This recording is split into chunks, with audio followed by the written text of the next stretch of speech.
అఖిల భారత ఐక్య రైతు సంఘం ఏఐయుకేఎస్ తెలంగాణ ఆఫీస్ బేరర్ సమావేశం మార్క్స్ భవన్లో ఈరోజు జరిగింది. ప్రధానంగా కేంద్ర రాష్ట్ర ప్రభుత్వాలు వ్యవసాయ రంగాన్ని పెట్టుబడిదారులకు ఉపజెప్పడానికి సన్నాహాలు చేస్తూ ఉన్నారనే విషయాన్ని గత దశాబ్ద కాలంగా ప్రయత్నం చేస్తూనే ఉన్నారు. ప్రతిఘటన వస్తూ ఉంది. ఈ నేపథ్యంలో ఎన్నికలు వచ్చే సందర్భంలో వాగ్దానాలు మాత్రం వ్యవసాయ రంగానికి పెద్ద పీట వేస్తున్నట్లుగా వాగ్దానం చేస్తూ ఉన్నారు. ఈ వెలుగులో తెలంగాణ రాష్ట్రంలో 6 గ్యారెంటీలు, 7వ గ్యారెంటీ ప్రజాస్వామ్య పరిరక్షణ. ఈ గ్యారెంటీలు పరిరక్షణలు ఒకసారి పరిశీలిస్తే వ్యవసాయ రంగంలో దాదాపు అన్ని పంటలకు 500 రూపాయల బోనస్ ఇస్తారని చెప్పేసి ప్రకటించి దాన్ని మోసం చేశారు.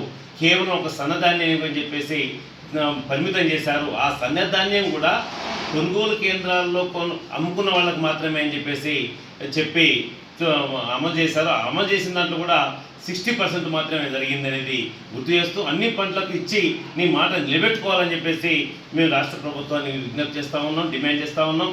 అంతేకాకుండా పశు పంటను ఒకసారి తీసుకున్నప్పుడు వరంగల్ డిక్లరేషన్లో 12,000 రూపాయలు కన్నా తక్కువ ఉంటే బోనస్ రూపంలో 12,000 రూపాయలు భర్తీ చేస్తామని చెప్పారు.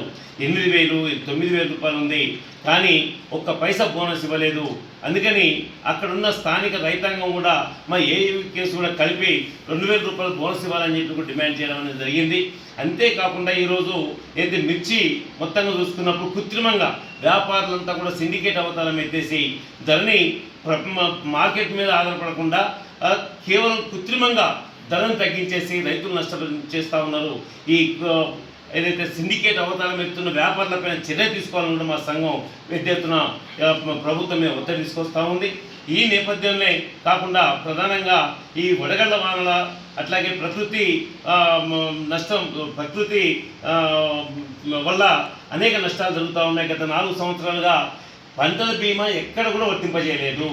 ఇలా బ్యాంకు లోన్ ఇచ్చినప్పుడు పంటల బీమా చేస్తూ ఉన్నారు, కానీ రైతులకు మాత్రం నష్టం వచ్చినప్పుడు ఎక్కడ తీసుకుంటలేదు. అందుకని రైతుల వారీగా పంటల బీమాని కూడా అమలు చేసి రైతాంగాన్ని ఆదుకోవాలని చెప్పేసి మేము డిమాండ్ చేస్తూ ఉన్నాం. గతంలో కూడా ఇవ్వలేదు. అట్లాగే ఈరోజు మేము మరొక విషయాన్ని కూడా గుర్తు చేస్తూ ఏదైతే 2 లక్షల రుణమాఫీ అని చెప్పేసి 32,000 కోట్ల రూపాయలు మేము ఇస్తామని చెప్పేసి కొంత ఇచ్చి చేతులు దులుపుకున్నారు. మొన్న అసెంబ్లీ సాక్షిగా ఏమీ లేదని చెప్పేసి చెప్పడం అనేది ఈరోజు రైతాంగాన్ని మోసం చేయడం అని చెప్పేసి మేము గుర్తు చేస్తూ అయితే ఈరోజు ఖచ్చితంగా 2 లక్షల రుణమాఫీ ఏకకాలంలో చేస్తామని చెప్పారు.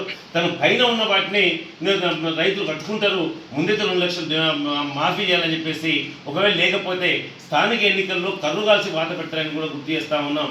అట్లాగే 15,000 రూపాయలు రైతు భరోసా ఇస్తా అని చెప్పేసి హామీ ఇచ్చి నువ్వు ఎన్నికల ప్రణాళిక పేర్కొని వాగ్దానాలు పేర్కొని 12,000 కుదించావు. ఆ 12,000 కూడా గత బీఆర్ఎస్ ప్రభుత్వంలో వచ్చిన వాళ్ళకు కూడా ఈరోజు టెక్నికల్ ప్రాబ్లం అని చెప్పేసి చాలామందికి రావట్లేదు అనే విషయాన్ని కూడా నేను గుర్తు చేస్తూ ఏది ఏమైనప్పటికీ ఈరోజు అన్ని పంటలకు అట్లాగే రైతు బంధు అట్లాగే రైతు భరోసా ఇచ్చి నువ్వు నీ నిజాయితీ నిలబెట్టుకోవాలని చెప్పేసి రేవంత్ రెడ్డిని మేము డిమాండ్ చేస్తున్నాం. లేకపోతే రైతు వ్యతిరేకంగా నువ్వు చిరకాలంగా చరిత్రలో నిలిచిపోతామని చెప్పేసి హెచ్చరిస్తా ఉన్నాం.